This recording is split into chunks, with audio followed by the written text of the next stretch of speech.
Like, share, subscribe and press the bell icon for ऊंची आवाज India.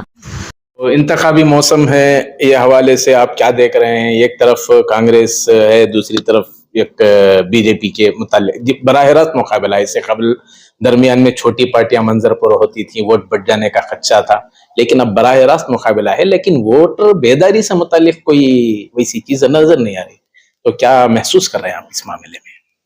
अफसोस पे इस बात पे अफसोस भी होता है कि बेदारी जो आनी चाहिए थी वो बेदारी नहीं है, मगर कोशिश यही चल रही है कि बेदारी पैदा करें, इलेक्शन के दिन वोटिंग ज्यादा से ज्यादा करें। मैं तो हमेशा ये कह रहा हूं कि जिस तरह अक़लियत के वोट आसाम में, वेस्ट बंगाल में होते हैं, केरला में होते हैं, इस तरह की वोटिंग भी यहाँ हो।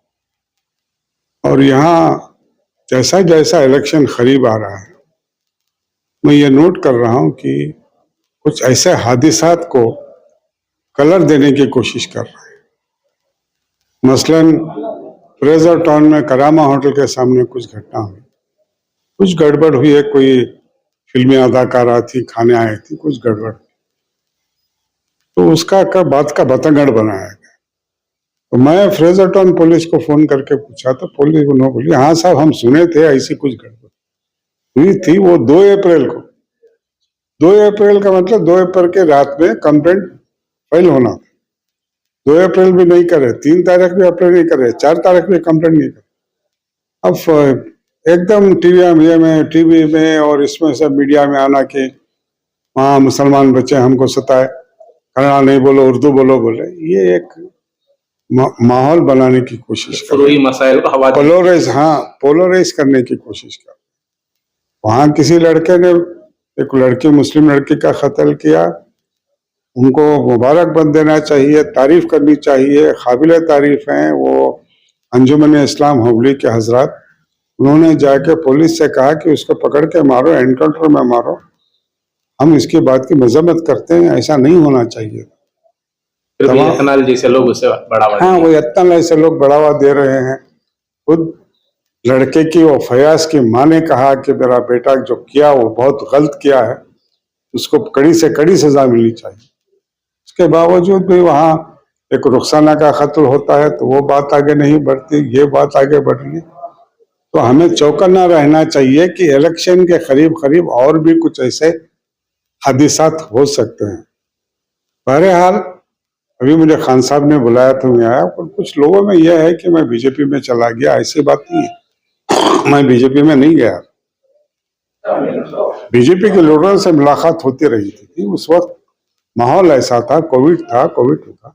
हाँ, कांग्रेस से नाराज था ना, इस सियासत में चलता रहता है। कांग्रेस से नाराज हो गया, मैं जनता दल में गया, जनता दल में MLA बना, वजीर बना, फिर कांग्रेस में आया। अब जो उम्र भर कांग्रेस को गाली देते रहे, पूरे ईदगाह का तनाजा खड़ा किया शेट्टर, जगदीश शेट्टर, उसको कहा वो कांग्रेस में, उस पर किसी को एतराज नहीं होता है, स्वागत होता है। हमने पार्टी नहीं छोड़ी, हमको पार्टी ने सस्पेंड किया। ठीक है, पार्टी ने सस्पेंड किया तो हम क्या करें?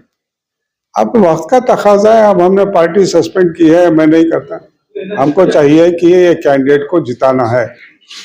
वक्त की जरूरत है कि बहुत इतने सालों से जाफर शरीफ साहब के बाद बेंगलोर से कोई नुमाइंदगी नहीं है। एक जमाना था मोहसिन साहब हुबली से जीते थे, एक जमाना था वहां से गुलबर्गा से मुसलमान एक MP होते थे, बेंगलोर से MP होते थे।